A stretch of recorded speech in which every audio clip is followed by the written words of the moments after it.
décret publiant la nouvelle constitution plébiscitée par le peuple est entré en vigueur à partir d'hier.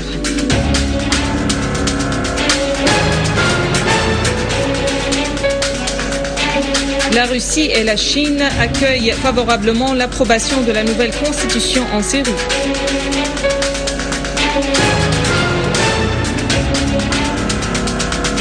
Les groupes terroristes attaquent des établissements de formation militaire à Homs.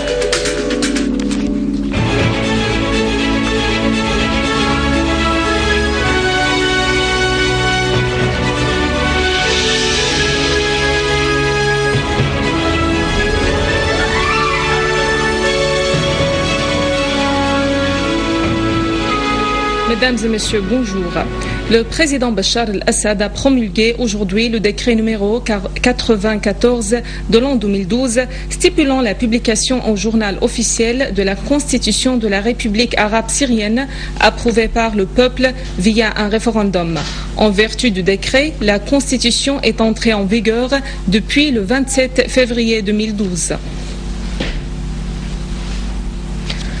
Le ministère de l'Intérieur avait annoncé hier les résultats du référendum sur le projet de constitution de la République arabe syrienne. Dans une conférence de presse à Damas, le ministre de l'Intérieur, le général Mohamed Al-Sha'ar, a indiqué que le nombre de citoyens ayant participé au référendum a atteint plus de 8 millions, soit 57,4% parmi plus de 14 millions qui ont le droit de vote. Il a également fait savoir que plus de 7 millions de citoyens ont voté pour le projet de constitution, soit 89,4% du total des citoyens qui avaient participé au référendum et que 753 208 citoyens ont voté non, soulignant que le nombre de bulletins nuls a atteint 132 920, représentant un taux de 1,6%. Le Premier ministre russe Vladimir Poutine, candidat à la présidentielle, a affirmé l'attachement de la Russie à sa position qui consiste à rejeter toute ingérence étrangère dans les affaires de la Syrie et toute tentative de rééditer le scénario libyen en Syrie. Dans un article publié par le quotidien russe Moskovitskие Novosti, intitulé « La Russie et le monde en mutation », Poutine a souligné la nécessité de l'arrêt de toute forme de violence en Syrie le plus tôt possible et de la mort d'un dialogue global sans condition entre tous les Syriens. Il a également souligné le respect de la souveraineté de l'État syrien et le rejet de l'ingérence étrangère dans ses affaires, faisant noter que ceci pourrait jalonner la réalisation des mesures prises par la direction syrienne pour démocratiser le pays et surtout pour y empêcher une guerre civile. Poutine a aussi affirmé l'opposition de la Russie à toute résolution onusienne qui pourrait donner le feu vert à une intervention militaire étrangère en Syrie.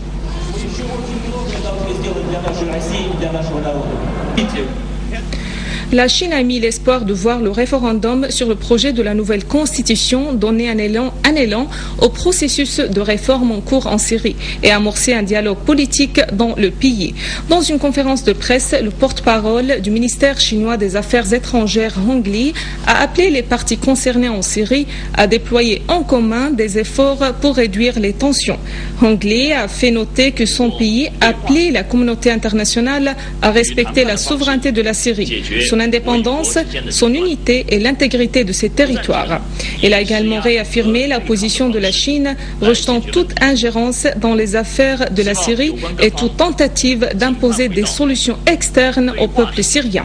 Hong Li a par ailleurs critiqué les déclarations de la secrétaire d'État américaine Hillary Clinton qui avait appelé la communauté internationale à pousser la Chine et la Russie à changer leur position vis-à-vis de la Syrie.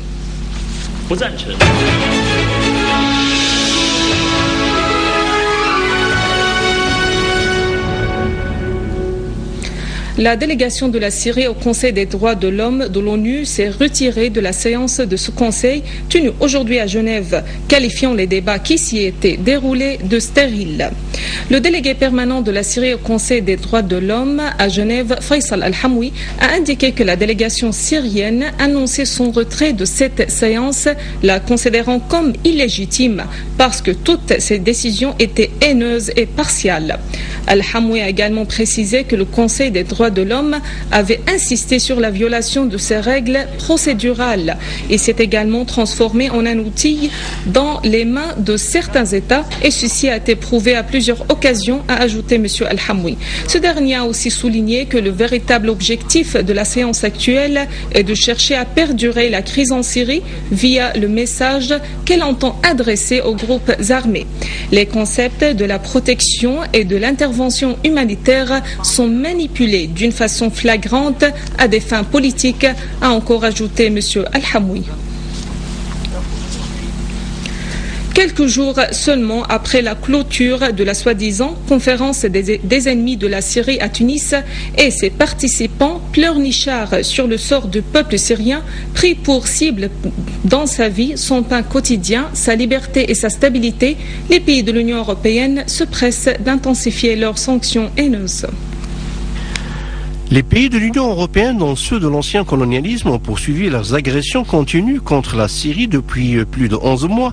Ces derniers ont pris de nouvelles mesures par lesquelles le peuple syrien a été sanctionné pour avoir approuvé par une majorité écrasante le projet de constitution proposé à plus de 14 millions d'électeurs dans un référendum historique par lequel le peuple syrien a une nouvelle fois adressé un message significatif et clair au monde entier, à savoir tous les complots tramés contre lui et sa patrie sont voués à l'échec. Les nouvelles mesures de sanctions de l'Union européenne contre la Syrie prises à Bruxelles ont touché même les ministères de la Santé et de l'Agriculture, ce qui donne un nouvel indice sur la nature hypocrite de ces sanctions qui touchent directement le peuple syrien, alors que les pays de l'ancien colonialisme ne cessent de châtier, de sanctionner tout un peuple en prétendant qu'ils ont le souci de s'attacher au sort du peuple syrien. Toujours dans leur tentative d'intensifier leurs sanctions contre le peuple syrien, des membres de Bruxelles ont pris des mesures touchant même la presse syrienne au moment où ils ne se fatiguent pas de parler du respect de la liberté d'expression et de l'indépendance des médias.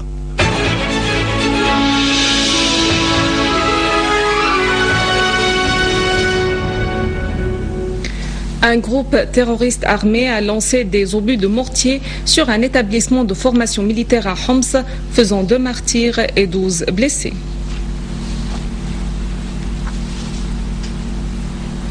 Par ailleurs, les gardes frontières ont déjoué une tentative d'infiltration du territoire depuis la Jordanie vers la région de Tel Shihab dans la banlieue de Daraa.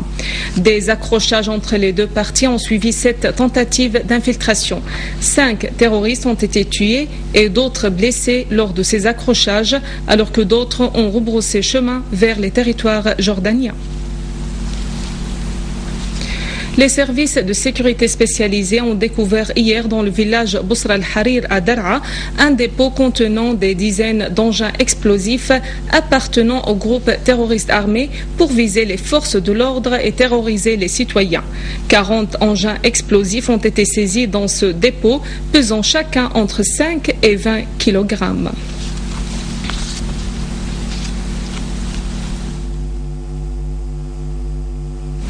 À Al-Hasaka, les services de sécurité spécialisés ont intercepté 2 voitures privées chargées de plusieurs types d'armes sur la route de Tal Tamer en direction d'Alep. Une source au gouvernorat a indiqué que parmi les armes saisies en provenance de l'Irak figuraient 106 fusils automatiques, 3 lance-roquettes de type RPG, 2 fusils à jumelles et une grande quantité de munitions. Après un échange de tirs entre les deux côtés, plusieurs personnes à bord des 2 voitures ont été arrêtées. La même source a fait savoir qu'une autre voiture privée a été interceptée par les services spécialisés dans la région d'Al-Malki à Al-Hasaka. La voiture était chargée de 26 fusils en provenance de la Turquie.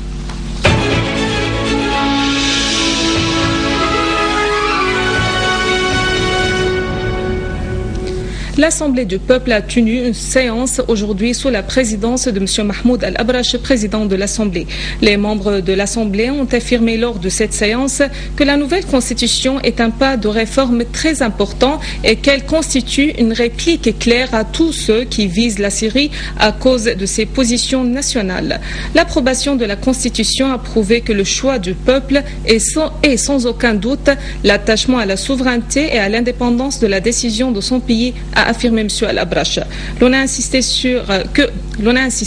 que cette constitution, non seulement elle renforce la solidité de la Syrie face au plan et au complot de déstabilisation, mais elle inaugure une nouvelle ère de liberté et de démocratie basée sur le multipartisme et le pluralisme politique. Le Premier ministre, M. Adel Safar, a affirmé que les résultats du référendum sur la nouvelle constitution de la République arabe syrienne et la participation massive des Syriens à ce référendum reflétaient la véritable volonté du peuple syrien et son soutien au processus de réforme initié par la direction syrienne. M. Safar, qui s'exprimait lors d'une réunion aujourd'hui du Conseil des ministres, a également affirmé que la nouvelle constitution constituait un pas spécifique sur la route du renforcement du principe de la participation populaire à la prise de décision et du pluralisme politique. Voici un rappel des principaux titres. Décret publiant la nouvelle constitution plébiscitée par le peuple est entrée en vigueur à partir du 27 février courant.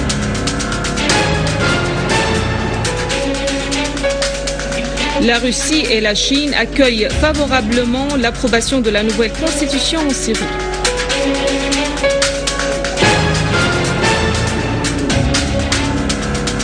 Les groupes terroristes attaquent des établissements de formation militaire à Homs. Mesdames et messieurs, ainsi s'achève notre journal. Merci de l'avoir suivi. Au revoir.